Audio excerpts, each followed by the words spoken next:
Ellen trudged down a winding country road, her boots soaked through and her backpack heavy with damp clothes and a dying flashlight. Fog had swallowed the sun hours ago, and now twilight was just a suggestion, dim and distant.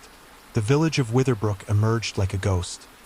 Cottages of stone and timber hunched under mossy roofs, chimneys leaning like crooked necks, lanterns flickering in a way that suggested they were unsure whether to burn at all. A creaky wooden sign, half-rotted and swinging in the wind, marked her arrival. Witherbrook, it read, the last letter hanging by a single nail. As she passed beneath it, a shiver climbed her spine. She told herself it was just the cold. At the village's center stood a squat pub called the Bent Nail.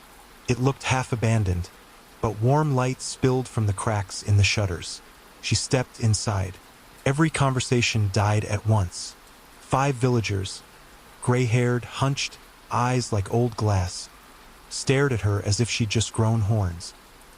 Behind the bar, a stiff-faced woman polished a cup long past clean. "You're soaked," the woman said. "Looking for something?"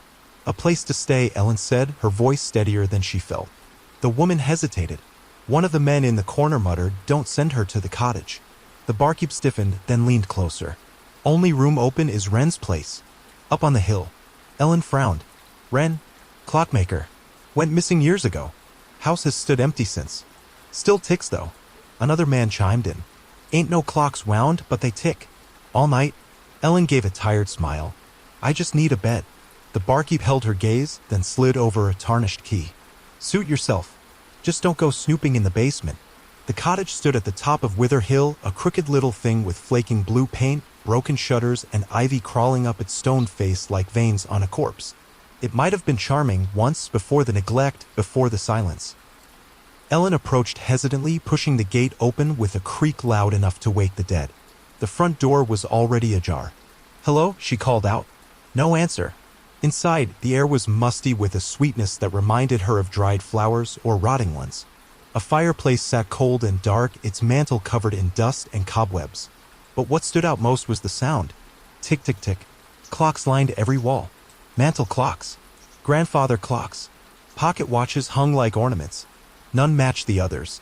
Their ticking was staggered, overlapping, and somehow unnerving. As though they weren't measuring time but arguing over it. She turned in a slow circle. "I thought no one had wound them."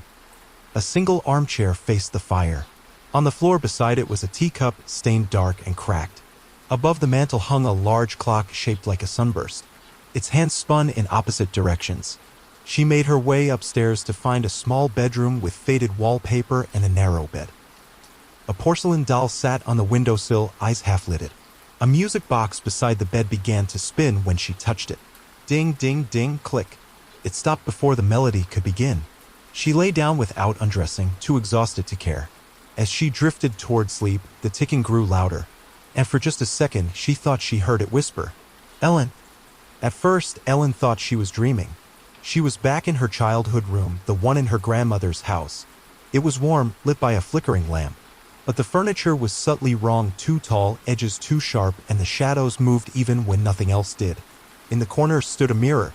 She caught a glimpse of herself, but not quite. Her reflection wore a blank expression, and behind it stood a man in a long coat, adjusting something on a watch. She blinked. The man was closer. "Who?" The mirror cracked. She sat bolt upright in bed. The cottage was dark, save for moonlight peeking through broken shutters. A low hum filled the air. She stumbled toward the hallway. The ticking was louder now. It seemed to echo from below, beneath her feet. The basement. She crept down the creaking stairs, each step feeling less like wood and more like bone. The basement door stood shut, but from beneath it spilled a thin thread of light. And ticking. Tick, tick, tick, tick. She pressed her ear to the door. "Ellen," came a voice. Not a whisper this time. A full sentence. "Ellen, you're early." The door opened without a touch. Cold air rushed up to meet her. Her flashlight flickered on, dim, barely useful. The stairs descended into a space that seemed too deep for the house above. Stone walls. Shelves lined with gears, springs, hands of clocks not yet assembled. A large table sat in the center, covered in blueprints and rusted tools. And beside it, a glass case. Inside the case was a clock taller than a man, shaped like a coffin with a single hand spinning backward. Something moved behind the glass. She stumbled back. A figure. Pale. Eyes hollow. "Ren?" she asked, her voice a ghost of itself. It didn't answer. It only raised its hand and mimicked winding an invisible key. The ticking grew deafening. The lights, her flashlight, flickered out. She ran. Back in her room, Ellen slammed the door and shoved the dresser in front of it. She sat trembling, sweat cold on her skin. From the mirror above the dresser, she saw something move. She dared a glance. Mr. Wren was there. Only it wasn't quite a reflection, it was him on the other side.